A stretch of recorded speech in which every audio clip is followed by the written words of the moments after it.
Diyos ko, tuwing magkikita na tayo sa labas, alam mo yung titig ko sa akin yung parang, Mayor, kailan ang birthday namin? Yung titig na parang sinisingil ako Alam ko, may utang ako sa inyo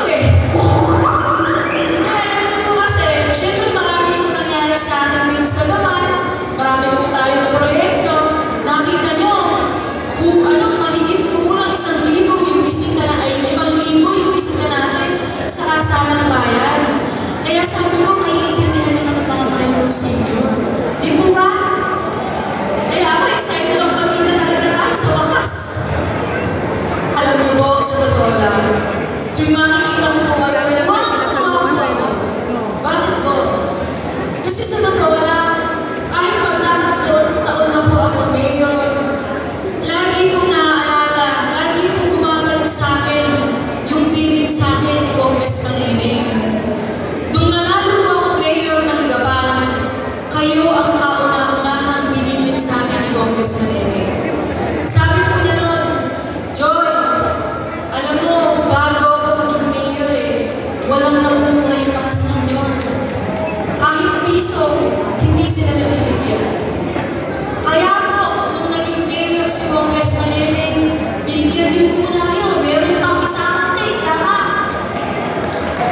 Kaya sabi ko, nagtimo sa puso ko, yung bibili kuya, na dapat ipagpatuloy ko yung pagmamahal at pag-alaga sa mga senior citizen.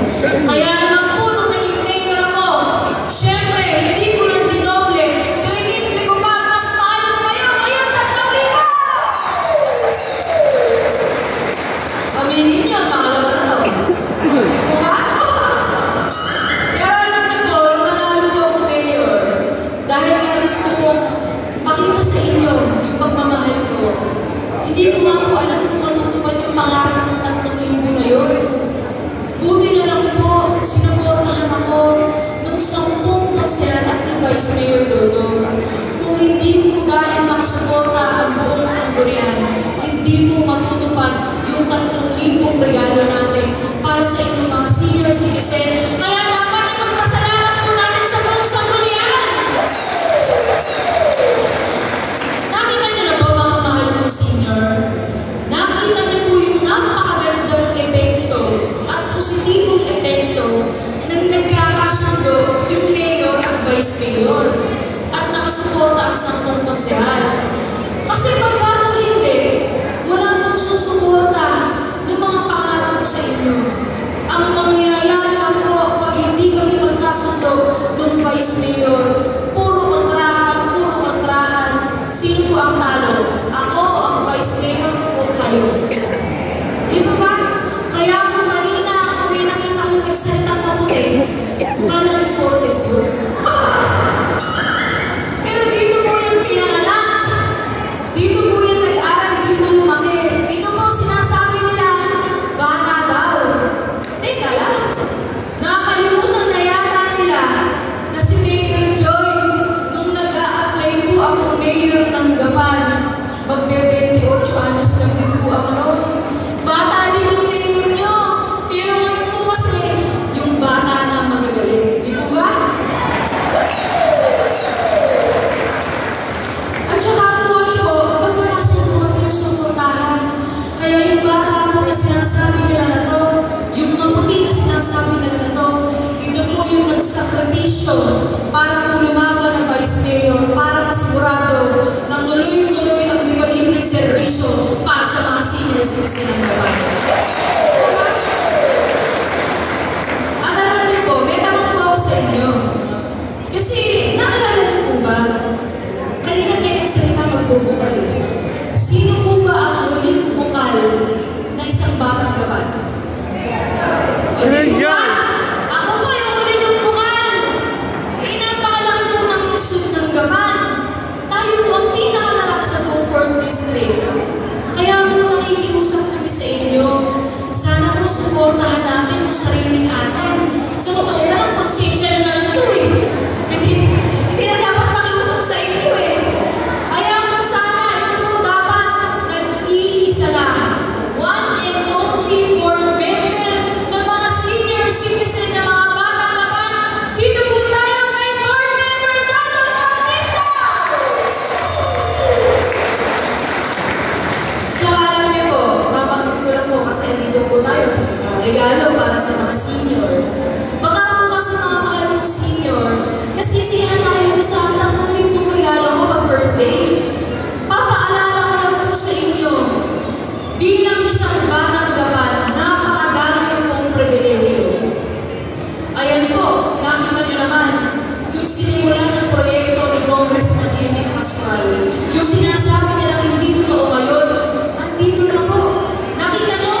konsihal. At hanggang ang magiging Vice Mayor natin, si Vice Mayor Max Pascual, at pag naging buwal natin si Board Member Dodong Bautista, at Diyos ko, tandaan niyo po, hanggang Congressman natin, si Congressman Emin Pascual, at hanggang ako po ang Mayor ng Gabay. Isinusunod